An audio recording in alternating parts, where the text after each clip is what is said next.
Welcome to the podcast from the St. Louis Sportists, an occasionally smart, always irreverent look at sports in St. Louis and beyond. And now, your St. Louis Sportists. Hello and welcome to another episode of the St. Louis Sportists Podcast. My name is Ron Cook, and I'm joined by Doug Lansdowne. Happy to be back. Hopefully we will not experience technical difficulties tonight. Hopefully you will not be sent on an assignment in the middle of the episode. And here in his native habitat, his natural habitat, Mr. Keith Farrell. Hey, cheers, everybody. And when I say natural habitat, if you're watching us on YouTube, Keith is in the game room here at the local house bistro. So behind him, you see slot machines. Behind me, you see a dartboard, one of the electronic dartboards there. Yeah, this is exactly where Keith wants and needs to be. On tonight's episode, the St. Louis Cardinals face about 2 months of semi-spring training. What to do about the Nolan Arenado conundrum. And ESPN and NFL have joined in some sort of awkward matrimony. And finally, City swings back into action this Saturday. The St. Louis Sportists are brought to you by First Coast Steel Buildings, as well as the local house bistro. We're coming to you tonight from the local house. If you listen to this show, enjoy this show, we would really love it if you give us a review or a rating on either Apple or wherever you listen. And please check out our Facebook page. And we have, did you know this, 1,488 followers. We're 12 people from 1,500. Who knows? We may send something to the 1,500th person. That's a milestone. Right? That's not bad. 1,500 followers. So with that, let's get right into our quick hits. Doug Lansdowne, what do you have for us? Almost college football kickoff time, and we're looking forward to it. So I am really, really rooting for Clemson this year. I've always liked Dabbo, and they have 4 players on their roster that came from the transfer portal this year. I'm going to say everybody else in Division I football have 4 on each side of the ball that start, and they have 4 total. So of their top 22, they probably have 12 to 14. Yep. So, we talk about all the crazy stuff with NIL and the portal and everything. So, Dabbo's still trying to do it his way. So I like to call out the coaches, and I'm rooting big for Dabbo this year. Hopefully you'll take game 1 off. That's all I have. That would be against LSU, folks. Mr. Farrell, what do you have? Well, last week I introduced ChatGPT to the sports conversation, and this week I asked ChatGPT a question: which NFL team is the closest to a soap opera? And I think this one was pretty obvious. Ron, what do you think? I immediately went to the Dallas Cowboys. And why? Well, I'll tell you what ChatGPT said. Jerry Jones, larger-than-life personality, quarterback controversies, coaching changes, drama off field, media attention, and they're known as the Kardashians of the NFL. So if that tells you what drama, how they define drama, there you go. I loved when the receiver demanded a trade, and I read the quote from Jerry, and I could just hear it in my mind in his voice. Well, that's just a trade negotiation.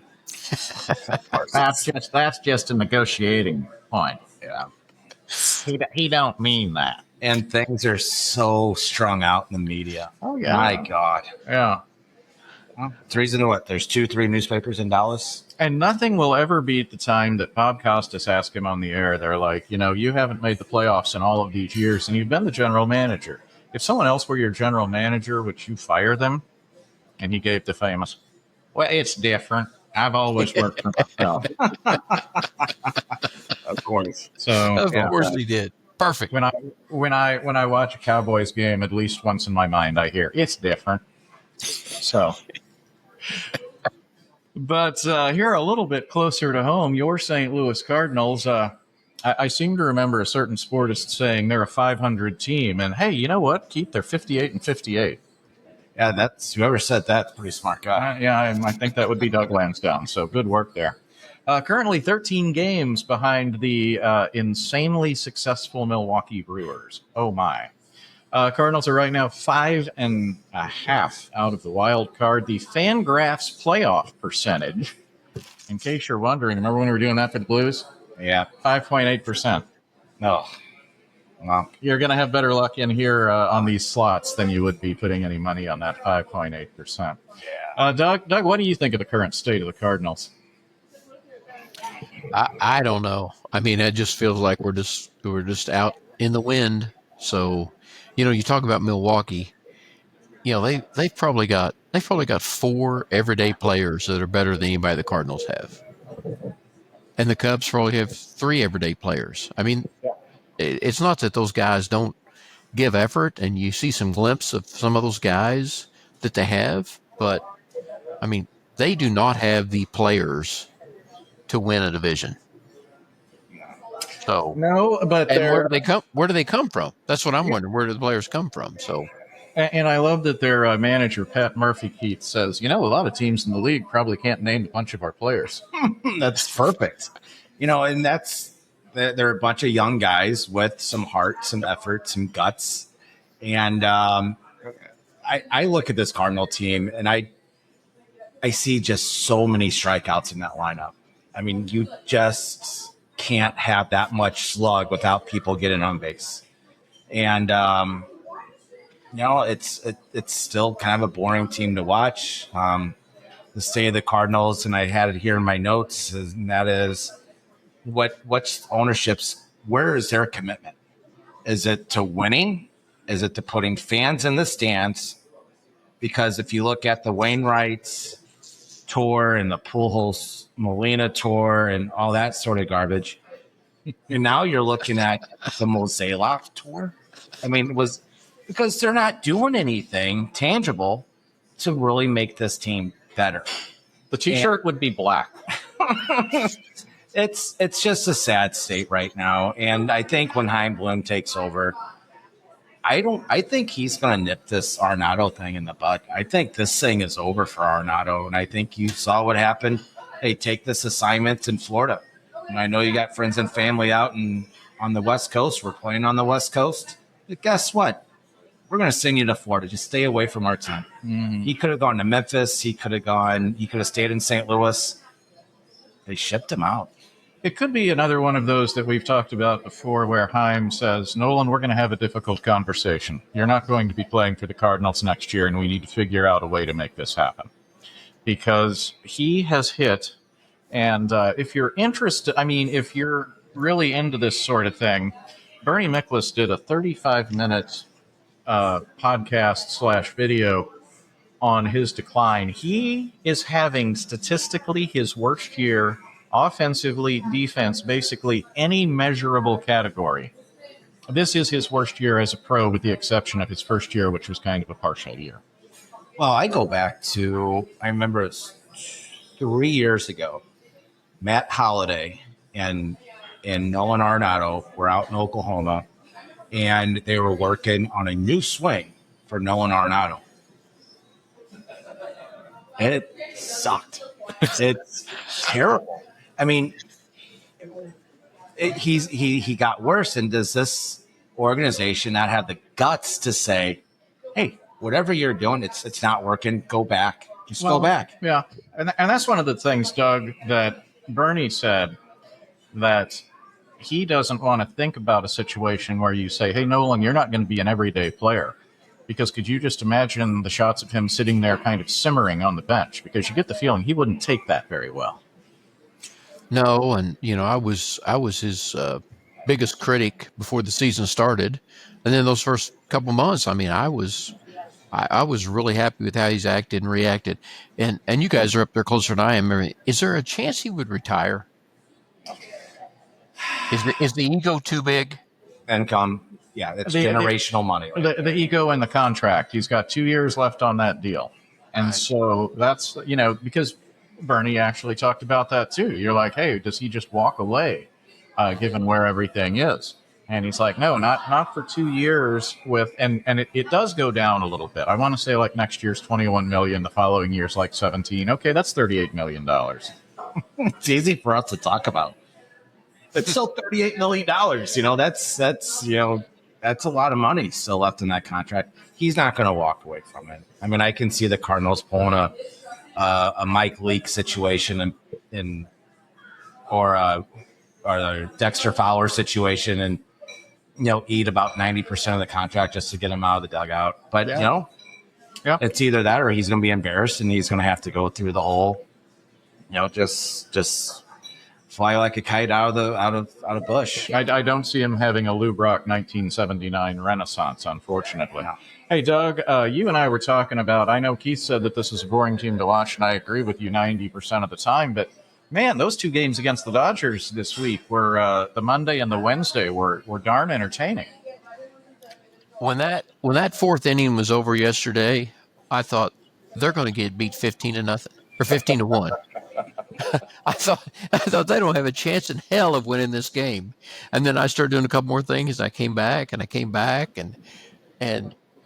I know it's those things that as diehard Cardinal fans we hold out hope for. We see that, and I think we grasp at anything we can see on a day like that. And they were fun, but you're right. If you watch it for 10 games, 6 of the 10 games you're like, oh God, this is hard to watch. Yeah, So, It's a team that will take 2 or 3 from the Dodgers on the road, and it's a team that the Rockies will come into town and take 2 or 3. and shut us out twice. Yeah, it makes no sense in the world.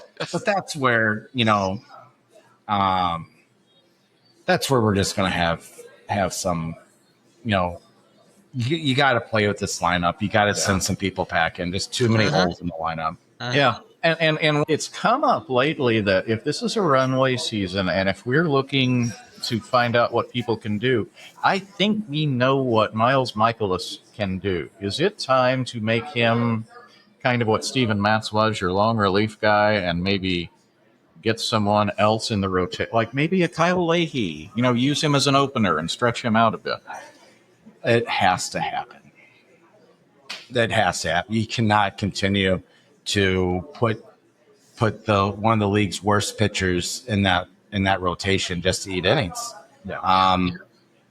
That's my gut feeling on that. Doug, his ERA is over 5 for the last 3 years. well, I wouldn't have guessed it that bad. If you'd have said, what's his ERA in the last 3 years, I'd have said like 4.3.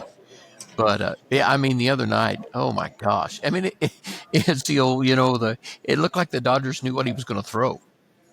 There wasn't much soft contact to be seen. Oh yeah, I don't know. I'm a big designated for assignment guy, so Yeah. I'm okay if a kid comes up and goes 1-4, but you at least see if he can eat some innings and see what he can do and what he's got. So. It kind of goes back to what I mentioned earlier. It's my gut feeling, and that is, why are you committed to this guy? Right. I mean, because Mike Leake, when he was with the Cardinals and he had his horrible moments, Cardinals shipped him out to Seattle, ate a bunch of his salary, big deal, just get away from us. And Miles sees the parallels are uncanny, and I think they just need to get him out of that locker room. I mean, what good is he doing? He's a veteran. Yes. Is he a good veteran? I don't know. I don't know. 2 words: Kip Wells. Kip Wells. Oh. Yeah. You went there. Yeah.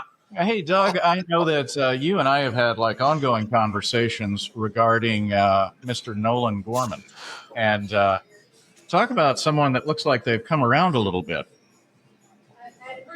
Yeah, I still don't know. I don't know. I worry about his glove almost as much as I do his bat anymore. Yeah. It does seem like his best position is hitter. Yeah. And is that because that they've been so non-committal on where they're going to put him and what they're going to do and stuff and everything? So, his bat is what it is, and in 3 years from now, his average may be 15 points higher, and he might hit 12 or 15 more home runs. Yeah. So, but I don't like I said, his glove is what's really concerned me, when he's got back playing some. Yeah. And let's close out our Cardinal conversation. The numbers just keep getting more and more shocking. They're now 18th in the majors in attendance. But if I were looking for good news, the Yankees and the Cubs are coming to town. You never thought you'd see the day where Cardinal fans would be outpaced by the visiting team. But and I was thinking about this, Doug, if you were going to say, gee, what are the two best teams that you could bring in August on a weekend to try to get attendance up? I don't know that you could do better than those two. Those are the two you'd pick every time. Yeah, because they both have like Great draws. followings everywhere. And well, I mean, the Cubs fans are talking smack about, wow, what's happened? This place used to be full. Makes the hair on the back of my neck stand. Enjoy your moments. I almost had to check the box. You sons of the guns. There. Doug, we've talked a little bit about the Brewers, but I think the thing that a lot of people might not realize, man, they're stretching it out on the Cubs right now in first place in the Central. The Brewers are one of those teams too. Every year they pick up a guy, and this year it's Andrew Vaughn. Every year they get a guy and reclamation project. Sometimes it's a pitcher, last year I think Colin Ray won 14 games and I throw harder than he does. So, every year they get one reclamation project, but they are young and athletic. Bryce Terang and Ortiz and, Perkins and Collins and those. I mean, they've got athletes. They do. Yes. And they'll have them until they reach that point in their career where they're about to get paid or become a free agent. And then the Brewers will trade them for someone else similar. And we'll look at the trade and I can't believe they possibly got that trade done. Go figure. So good for them. And on the other end of the spectrum, Keith Farrell, the New York Yankees. Did you know the New York Yankees are in the last wild card spot in the American League after being swept by the Marlins over the weekend? Oh, it should have everything to do with Paul Goldschmidt. The Cardinal, finally the Cardinal rub is rubbing off on the Yankees right now. Yeah. Actually, it's interesting. They'll bounce. They always do. Every team goes through this funk, and they'll bounce back. I think they'll be well ahead of where they are right now before the end of the season. Doug, my mom, when she was watching baseball, one of her favorite things, and she would say this either on a bad error or when a team walked in a run, she would say, this is like Little League. Jazz Chisholm was a runner on first, and a pop-up was hit to the second baseman, and he got doubled off of first base. But he does something like that every year. Every year he does something like that. So, and going back to Milwaukee too, I was going to say, and they are the smallest market of all the Major League Baseball teams. Did you know that? They are the smallest market. That's interesting. I didn't know if it was that. I thought Kansas City might be up there. I did too, and I saw that a couple days ago, and I thought, well, I got to spit that out at the podcast because they are the smallest market. Well, I'll throw this out for our buddy Rick Campbell, who listens to the podcast, because the Royals are going to Nashville. So anyway, I'm just having a little fun. Okay, well, did they finalize the stadium deal out there? in Nashville? No. Yeah, it's closer to the one in Kansas City. Yeah, Kansas or Missouri? Did they finalize the stadium? No. The Clark Hunt came out with this really obnoxious statement about how they were negotiating with both sides and they were looking for the best deal that would offer the greatest fan experience to the best fans, and something that was written by someone like me. But I did love the fact that he was getting in Gia at Arrowhead every time he referred to that, because no one ever uses that, which I think is just absolute. It's the worst stadium sponsorship probably in the history. Well, no, the Carrier Dome, which does not have air conditioning. right. And it has no end date. And there's one more. Oh, and it's a locked-in fee. It never goes up. Oh, So I think that's worse. But then other than that, it's our good friend at GEAH. Gia. Or Gia, whichever. I don't even know. I think it's Gia. Yeah. And I saved that. I put a pin on my radar in that because that was when they were having those storms last year, and I kind of wanted to look. I saved it as Gia instead of Arrowhead. I think that's appropriate. So now that we've developed now that we've moved on to football, I think it's time to tie up some loose ends. Keith Farrell, you and I were watching the MLB game at the Bristol Motor Speedway. It looked like a disaster from what we could see, and then we find people comparing it to the Fyre Festival because they were being served hot dogs with no buns and nachos with no cheese.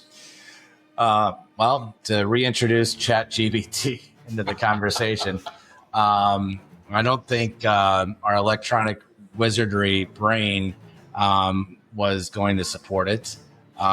Did we get any middle to lower class white men that's going to commit to sport now that they've done this? New fans, that's a great It was question. pouring down rain. There were puddles. I mean, puddles of water on that infield. Yeah. They were so dedicated to getting that game in. And then the sand that they were pouring over their puddles wasn't even close to covering up the puddles. I mean, the ball, what an absolute disaster. It was, Doug, I said it was the first time I'd ever seen them work on the field in the middle of an inning. It was, and then, there was such a hype. And like he said, they were going to get it in come hell or high water. Yeah.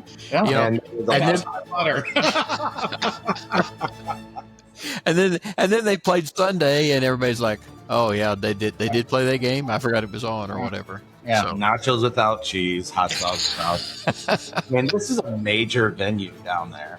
But I will say the pregame thing that I thought was just the most possible NASCAR baseball moment was when MLB had Chipper Jones on the desk, and I'm like, that could not get more perfect. Just amazing. Loose end number 2, Missouri State for next year will play the Wisconsin Badgers. Their first game this year is against USC. They also play SMU. By my count, that's 3 far better teams than Mizzou will play in non-conference.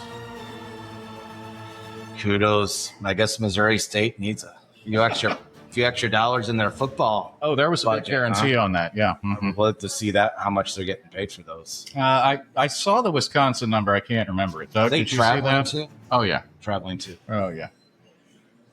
I saw it, but I don't remember. Yeah. So when I grew up, and Doug, you'll remember this, I remember vividly in 1979 listening to the Missouri Tigers defeat the Notre Dame Fighting Irish 3-0 in the first game of the season. Yep. I remember them beating USC, and I remember my dad being upset with me because the game was on, and I saw an ad and knew it was on and didn't tell him. I'm like, oh, yeah, it was on Channel 27. He's like, and you didn't tell me? I'm like, I figured you knew. But, man, it was fun back when Mizzou used to play kind of big non-conference. And I know you can say, well, they've got the SEC schedule. Hey, LSU's opening with Clemson, okay? Alabama's opening with Florida State. Well, they got to watch how they schedule those preseason games. Yeah. I mean, you cannot expect any breaks come playoff selection time True. if you're gonna be scheduling train puffs like that. No, it all goes in. Loose end number 3, Jen Paywall is going to become the first woman to umpire an MLB regular season game during the Braves and Marlins series. I did not know this, but I heard it yesterday. 28 years ago, a female referee in the NBA and 10 years in the NFL. Keith, do you think this is going to help with your demographics you were looking for? Yeah. I mean, let's run with that torch. Doug, I was the second I saw this, I thought of Pam Postma and Larry Boa. You remember that action back when she was coming up, and I think she was in the Pacific Coast League, I want to say, and Larry Boa was managing like the Padres AAA team or something, and he was just merciless. Yep. I mean, of all sports, let's face it, I think a female umpire, it's the easiest of all the sports to umpire, to ref or officiate, right? I mean, you're calling balls and strikes. You just got to know the rule book. You got to call safe or out. I mean, called what balls. more is there? I did balls and strikes one time, and I couldn't wait for that night to end. It was It's terrible. hot. It's hot. Can you handle the weather? I used a balloon protector, too. But seriously, I mean, kudos to her. And I can see this opening up the the floodgates for more female umpires in the sport. It's the least sexist sport. The baseball is the biggest group of babies, so they might need some motherly love. And as I've already heard someone say, it couldn't be any worse than Angel Hernandez. So here's to you, Jen. Good luck. Couldn't be worse than that guy that was behind the plate Sunday in the Cardinal Padre game. He was horrible. Tom Mathis is not with us tonight, but we were playing wiffle ball, slow pitch wiffle ball one time, and I hit a ball, and his brother was pitching, and Tom reached up about a second after it went past him, and Dwayne said, "Are you fielding by sound?" And I think that guy was umpiring by sound on Sunday. That was pretty awesome. Oh, he was bad. Our final loose end has to do with the fact, there was a little whispering, Keith. I would say whispering that, hey, the Cincinnati Bengals lease is up in 1 year and they haven't renewed it. Well, the Paycor Stadium, if you'd have given me money to name the Bengals stadium, I couldn't, but it's Paycor. I don't even know what Paycor is. That seems probably something to do with finances. Yeah, I'm going to guess their payroll thing. Anyway, the Bengals finalized an 11-year lease extension with them this past week and a $470 million upgrade, which I don't know what that buys you today. Maybe a few padded seats and a new scoreboard? I think a new scoreboard takes up about half of that. I agree. So anyway, it looks like the Bengals will be staying in Cincinnati for 11 years, Doug. Who's the next city who's going to get an NFL team? Man, that's a good question. Doug, what do you think? I'm going to say right now, if you have an idea on this is a great time to either put that in a tweet to us at the Sportists, STL Sportists, or go to our Facebook page and put it in the comments for this episode. Because, St. Louis, I will say, St. Louis is the largest city without an NFL team. We would take it. Would they not go back? Would they not go back to San Diego? Boy, San Diego would be a crowd pleaser. Oakland would be a sentimental favorite, but I don't know. They don't have a place to play. As we discussed with Bled, they don't have a place to play. No one. Right. No one has unless it would be a place where you'd have a college stadium where you could play there until Nashville's got a team. Okay. Man, we'll have to think about this one. This is what happened. Join us for the first edition of Stump the Sportists. Yeah, that's it. We'll have to revisit that one next week. We will. So anyway, we've got a homework assignment, and that wraps up our loose ends.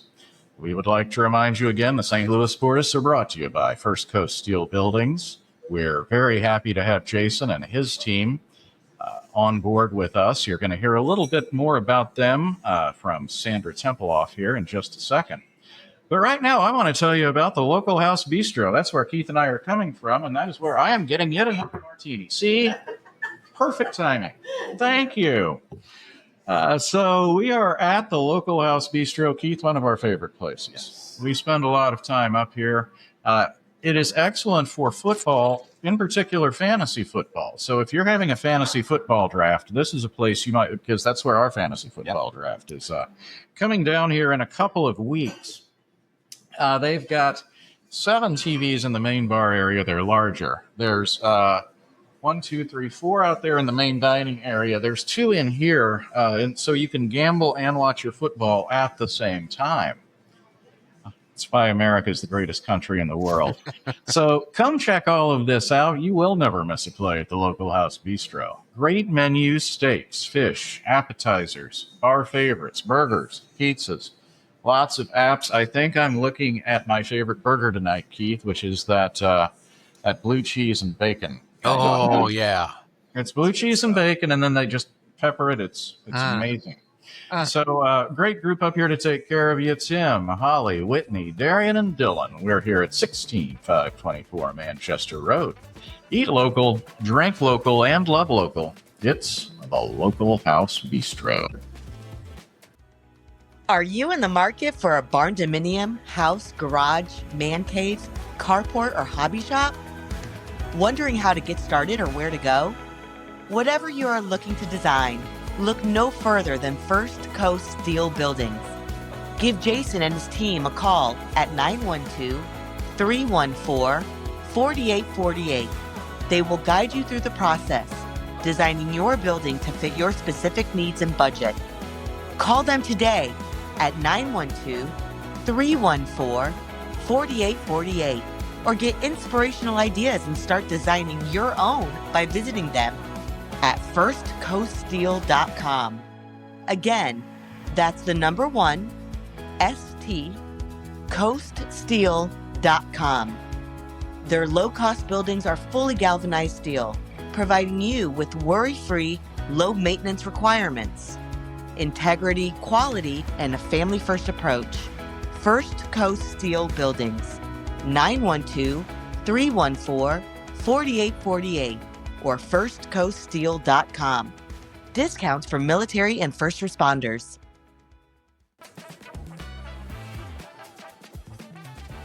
And we are back at the Local House Bistro, which I guess, Keith, tonight, technically, it is the Local House Bistro studio. Yes, absolutely. It is. Couldn't get more local than that. With Doug Lansdowne and Keith Farrell, I am Ron Cook, and we're going to move to a little football talk here. Doug, ESPN and the NFL Network, as our friend Joe Sperlin said, I forget if he said unholy alliance or how they're going to screw everything up. It was one of those two. But basically, ESPN now owns, or will soon own, the NFL Network, the Red Zone, and the NFL Fantasy Football operation. Doug, what's your big takeaway from all this? I actually read like a story that took me forever to read it. And I was more confused when I got done reading it but they get a revenue share too. So it's, and they said the biggest draw for ESPN was getting the fantasy rights from the NFL Network. So basically, they're taking away one of their largest fantasy competitors. I mean, Exactly. after ESPN, you've got Yahoo, and that's about it, right? Right. CBS Sports. CBS Sports. Okay. Yeah. But if you're looking at a pie chart, ESPN's probably going to have 80% of the fantasy business after this. Right. That's I'm shooting from the hip, but that's just my guess. Huge. Don't belittle that. That's huge business. Oh, the number of clicks? My God. Can you imagine how many clicks they get for their fantasy football on a Sunday and a Monday, and a Saturday when you're setting your lineups? And then you go, hey, Mr. Advertiser, how would you like to get this many clicks? Just advertise on our fantasy football site. Yeah. Yeah, it was right. But remember when NFL was on CBS and Fox. Then when it went to CBS, Fox, and ESPN. And then it was just Sunday and Monday Night Football, and now it's Thursday, Sunday, and Monday, and then they're playing.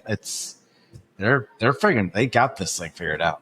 Yeah, and then Roger Goodell made the somewhat curious statement about having a red zone for college football, which we've kicked around a little bit. I think it's brilliant. I don't know how they can cover 60 to 70 games in a day when it's busy enough just covering the games on the 14 games on Sunday. But it's brilliant. It's brilliant. And I think it's a money machine. Yeah. Doug, do you remember when you and I were growing up and there was one game on Saturday afternoon and it was Keith Jackson and either Frank Broyles or Ara Parsegian? And that was our college football for the week. Yep. And that was it, for sure. One game. Nothing else. Yeah. And then there was the big event like at the last couple of weeks of the season when they would do the doubleheader to cover the rivalries. So you'd have like Michigan, Ohio State in the morning and UCLA, USC in the afternoon. And man, that was huge when they get the doubleheader. And that usually was towards the end of October, right? Into November. Yeah, we get a few doubleheaders. Yep. Unbelievable. So football item number 2, Mr. Shedeur Sanders, as we record this on a Thursday night, is getting a start. Although some reports have him as 5th on the depth chart for the Browns. Keith, they wouldn't cut him, would he? Would they? It's a question. Yes. I think they would. I mean, again, he just adds drama. He's not going to add fans and seats. He makes them more like a soap opera. And makes them well. I think they were honorable mention in the soap opera. Yeah. But yeah, I can see him getting cut if he doesn't perform. I mean, yeah, absolutely. Doug, it came out literally about an hour before we started to record this that his NFL jersey sales are reported to have reached $250 million, earning young Mr. Sanders a $14 million commission, which is actually separate from his NFL rookie contract. So I don't know. I think I could plan a decent rest of life if I got $14 million, you know? Did you hear the owner last week when they were talking about the different quarterbacks and stuff like this, and they said something about Shedeur, and he said, well, that was the general manager's draft pick. Yeah, Jimmy Haslam said that. He said, well, that was the general manager's draft pick. Oh. Ooh. Yeah. Wow. That gets back into the old Tony La Russa and the front office about, well, gee, I fill out the lineup card. Yeah. Whoa. Well, there's two arguments with the Shedeur thing. People are saying, well, you put him out there, he's terrible, and then you can put him to bed. You can put that to rest and say, okay, we showed you he's out there against other people's third and fourth strings, and he's terrible. So it reminds me of that famous story in 3 Nights in August where Kerry Robinson, who was a Cardinal player, a lot of people will remember, and a lot of people said, wow, he's pretty good. Went in and was like telling La Russa he wanted more playing time. And he not only that, Keith, he deserved more playing time. I loved reading that. And was it 3 Nights in August book? Yeah. And do you remember La Russa's response to him? That go find a team that's going to let you play every single night, and I'll trade you there. And then he capped it off by saying, and I hope we play against that team often. Yes, I hope we play against that team often. Yes. Which has to be one of the greatest baseball burns in the history of the sport. You know what's funny is I had a buddy that played golf with Kerry Robinson, and I said, hey, John, why don't you ask Kerry Robinson about the Tony La Russa book? He didn't come back with a response, so I'm sure he shied away from That's probably an excellent. Oh, yeah. So in Baltimore, they are replacing a kicker, which many people would say they needed to replace that particular kicker. I don't want to check the box, so we won't get into Mr. Tucker. But the Ravens are using Doug as a golfer. They're using Trackman data on this kid, Tyler Loop, a rookie kicker out of Arizona. He's made one from 67, and there was a rumor he made a 75-yarder in Arizona. Doug, tell us about Trackman. What exactly is that? It tells you the launch angle. It tells you the speed at which it left. It tells you how far it will carry. So, I mean, it makes sense. It makes sense on you why you'd use it with a kicker. So, and it tells probably the biggest thing I let this out. It tells you spin rate. So, so you figure out how much that ball is spinning. So, but yeah, so he's nailed like some long kicks, but I think he led Division I 2 years ago and missed field goals under 40 yards. So he's the new Greg Zuerlein. It was something. It was like 2 years ago, nobody would have even drafted him. Right. So, yeah. Greg. Okay, so I think of him, and I think of Brad Deluiso of the Giants, who after a while they're like, "Why don't you just kick off? We're going to give up this field goal making thing. You just kick off." Do you get better as a kicker? Boy, that's a great question. Because, if you look back, and okay, this is Doug, this is my second when we were growing up. I'm starting to sound like old man shakes fist at cloud tonight. But, man, those kickers in the 70s, their make percentage was awful.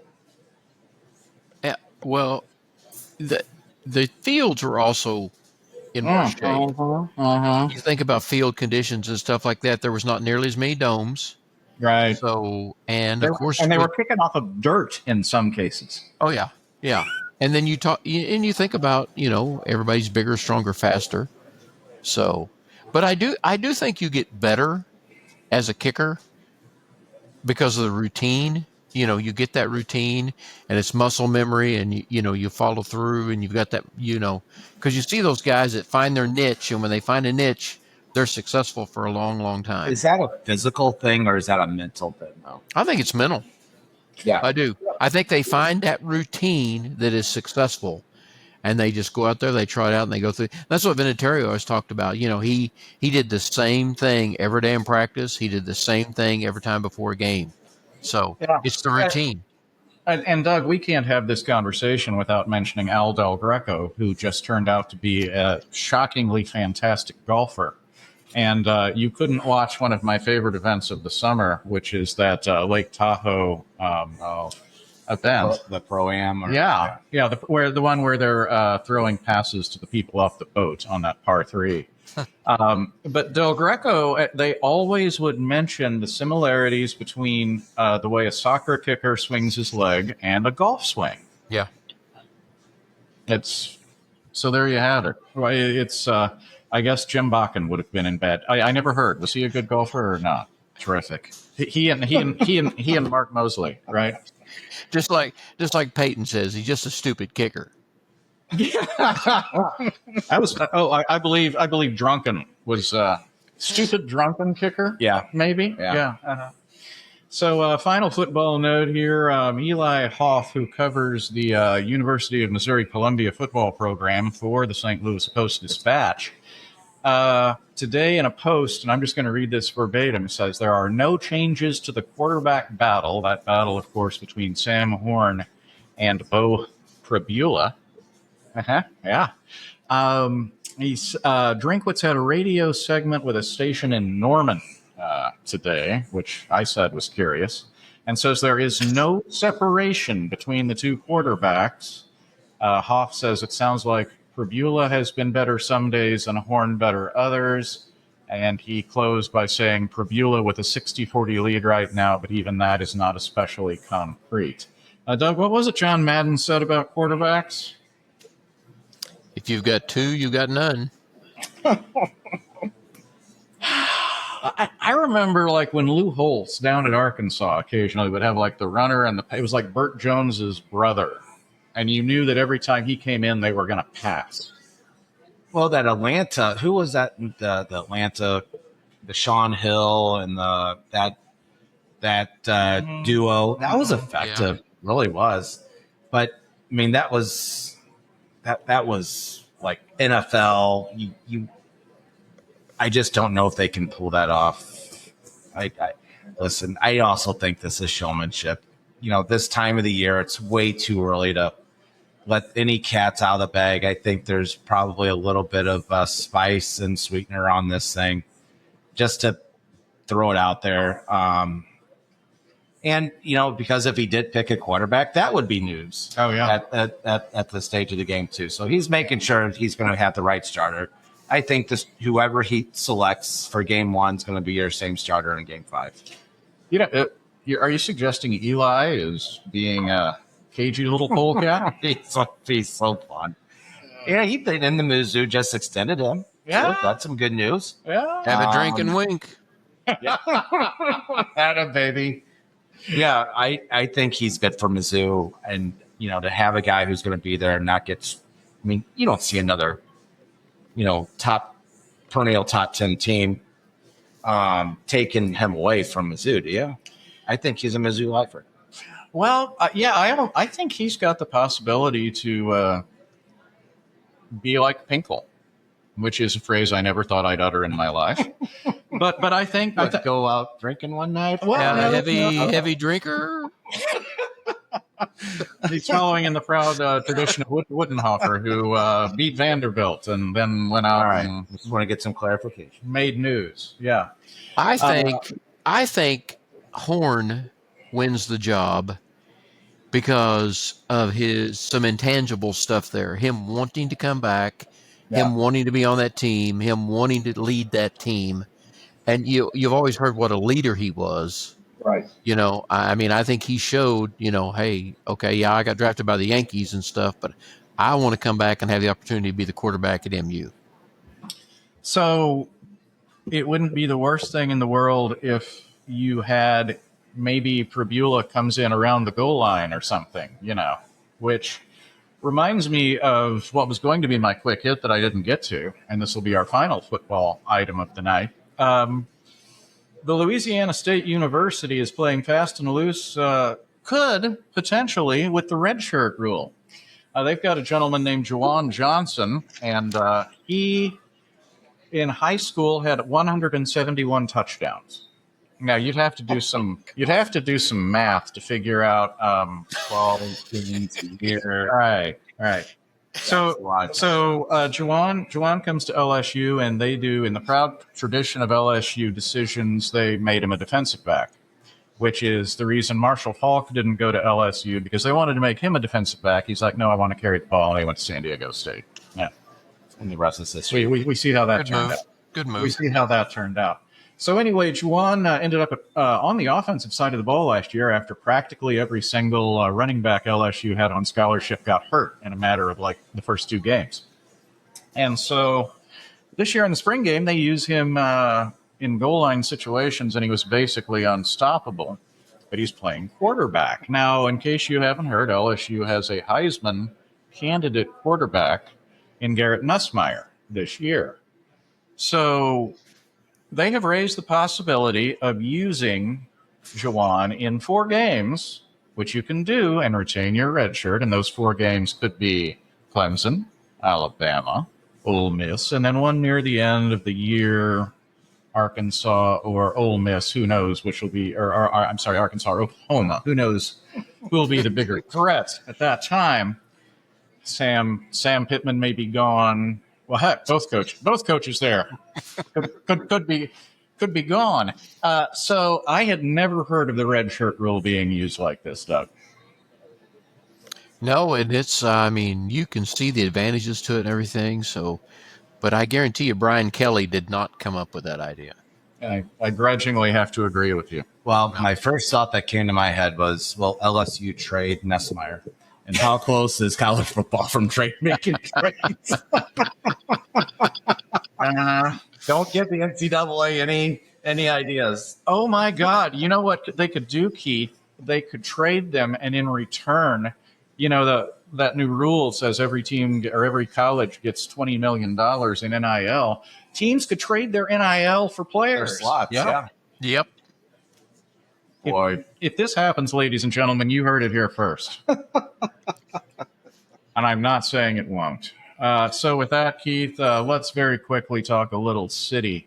They currently sit at 4-14. 4-14-6. Yeah, it's certainly not the season that we expected. After the owner said playoffs or bust. Playoffs. 18 points. We have 10 games left in the season.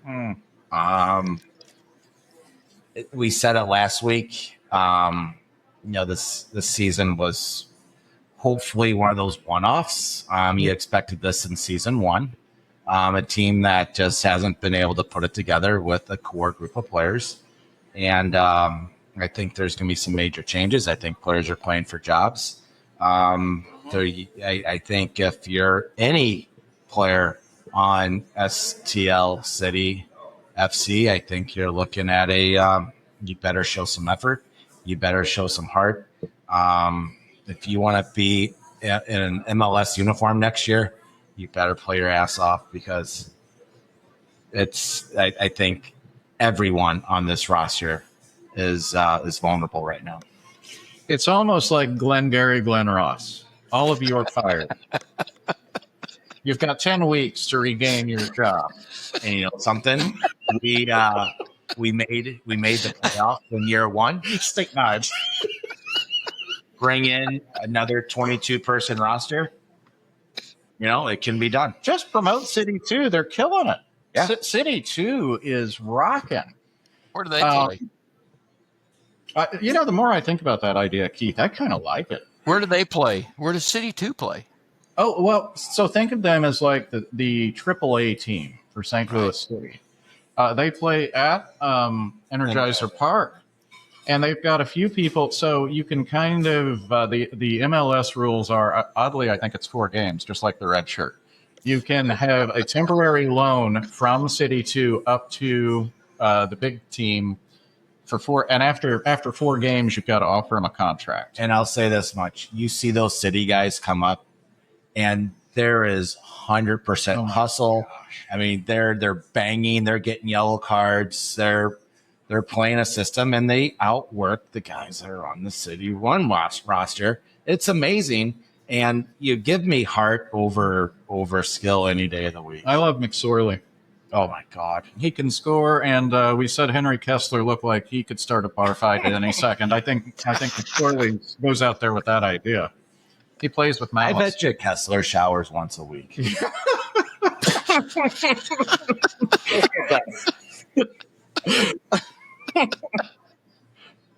know, the fun thing is, I just think of this occasionally as we record these.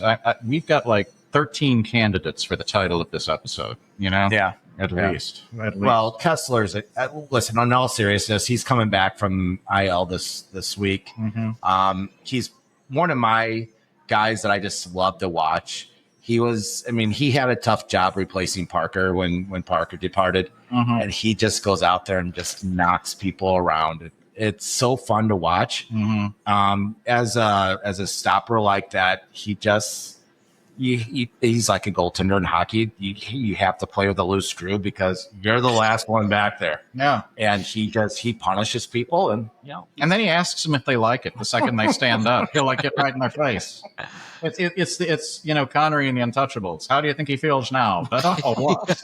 Better or worse? So really quickly, we're unfortunately we're six points behind Kansas, which hurts my soul. We're 2 points ahead of the last place LA Galaxy. We're in something that they call in MLS the secondary transfer window, which runs from July 24th to August 21, which means we could see some moves here in the between now and the next couple weeks. We could see some moves. Nilsson is gone. I've accused some of the Cardinals of being porcelain. I don't know. He was Ming. He was a Ming vase. he was a porcelain mouse. Poor guy. Soccer is a physical sport. It's a sport where we touched on this earlier, soft tissue injuries take a long time to recover from, and he was just under that umbrella of just on the IL a lot. And in 3 years, I don't think he played 15 games. No, it's just so bad. and they had they had kits for him when the season 1 started, like he was going to be one of our stars. Oh well. So anyway, City plays a very solid, very good Nashville squad this Saturday at Energizer Park. I, for one, will be there. One of our friends, Ron Klitsch, is going to be there. Welcome back, Ron. Yeah, Ron and Mel, welcome back. Yeah, the traveling monkeys. Yeah. So a couple notes. The Nashville goalie, I think, is St. Charles high school graduate somewhere on the other side of the river over there. Mm-hmm. I think he's still in the nets. He's doing a great job. Couple takeaways. St. Louis City's won 3 of their 4 games at home. And Nashville is they're 14-6 and they're 500 on the road. So this might be a pretty good matchup for City to capitalize on. And Nashville, if you're going over the middle, watch out for Mr. Kessler. Exactly. Oh, he's going to be back he will come home with a vengeance, even though he's not sunny. You didn't think there'd be a Sean Colvin reference tonight on the Sportus podcast, did you? And I think with that, it's time for the last call, brought to you by the Local House Bistro, which is where we clearly are. Doug, what do you have for last call? Well, Marv Levy turned 100. And, he got his start coaching high school up there in your guys' neck of the woods. He got his master's from Harvard. And, he had some good quotes, but probably my famous one was, or the one that I always liked the most was, about Michelangelo. He said if he wanted to play it safe, he would have painted the floor of the Sistine Chapel. Where else would you rather be? Where else would you rather be? I love that one too, but I love the Michelangelo. He would have painted the floor of the Sistine Chapel. So, shout out to Marv 100. He's awesome. And people forget that he coached his first NFL job was the Kansas City Chiefs, where he installed the wing tee offense. Wing tee, yes. And for you people that are Chiefs fans, this is a check for you. In case you can't identify the wingback in the Marv Levy offense, his name was Forrest Belton. He wore number 35, and he would come around the back of the formation on every play. So you could either pitch to him, you could throw a check down pass. Forrest Belton was kind of the man of the Kansas City Chiefs wing tee. And he brought down with him from Canada a punter / kickoff guy, which is one of my favorite names. Doug, you're laughing. You remember this guy's name, don't you? I'm making this up, and it sounds like a villain in a Fantastic Four. His name was Zenon Andrusician. He also, another one that I remember I loved and everything, he said the coach who starts listening to the fans ends up sitting next to them. That is sick. And you know what? Believe it or not, Ali Marmal quoted that earlier this week. Well, on a related note, there's a saying in hockey that is a crusher who thinks he's a rusher will soon be an usher. I love that. That's Harold Snapps learned that very early. So, Keith Farrell, what do you have for us? Well, sticking with the hockey tone, just real quick here. Did a little research on the Blues preseason and where they're going to be ranked. One of my favorite places to go is the Athletic. The Athletic has the Blues at 14th and in a playoff spot. So I thought that was pretty cool. Yeah. They're kind of they're ending where they left off last year. And boy, if they can have a second half like they ended with last year, who knows what this team can do? I think they can be at least top 5 in the West. Yeah, and we're going to review our forecast for 2025, obviously before the end of the year. And two of the most noteworthy prognostications in that was when Tom Mathis said the Blues would make the playoffs. Yeah, and someone else suggested the Blues would not. Yeah, it took I think Trump getting elected, honestly, to move some things around and move some things around in the standings. I don't know. Easy. We're treading deep water here. I'm just saying. Okay. Well, Keith Farrell actually segued into my exact last call, and my last call has to do with politics. And some of you remember Derek Dooley for wearing orange pants at Tennessee as their head coach. Son of the legendary Vince Dooley, who won a national championship and coached Herschel Walker at Georgia. And the quarterback was Buck Bellew. And if there's ever been a better Georgia quarterback name, I don't think it's existed. I mean, that sounds like it's out of fiction from that period of time. He couldn't throw it 10 yards either. He could run and hand it off to Herschel. Yes. Doug, he was a game manager. Yes. But yeah, Buck Bellew sounds like it's out of fiction. The other name that sounds like it's out of fiction, and this is an aside, is Dansby Swanson. Because I don't know how my wife and I started this, but anytime we see him in a game, one of us will go into a southern accent and say, "I'm afraid she's fallen for Dansby."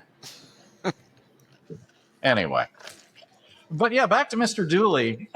He's running for Senate in Georgia against Mr. Warnock, who some people who know more about politics than me say is one of the most vulnerable Democrats in this upcoming election cycle. So if you're saying, wow, football coaches in politics, you've got to go to Mr. Senator Tuberville from Alabama, who is running for governor of Alabama. He's leaving the Senate, which many people say is one of the best jobs in the world, to run for governor. Perhaps some have speculated, and I can't believe I am forming this sentence, to bolster his presidential aspirations. Oh, shoot. Yeah.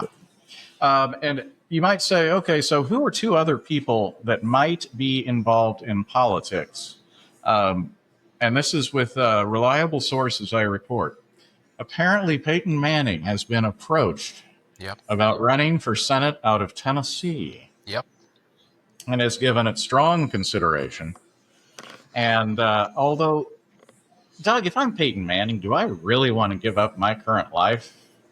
Why would you? Why would you? Yeah. To immediately have half the country hate you? Exactly.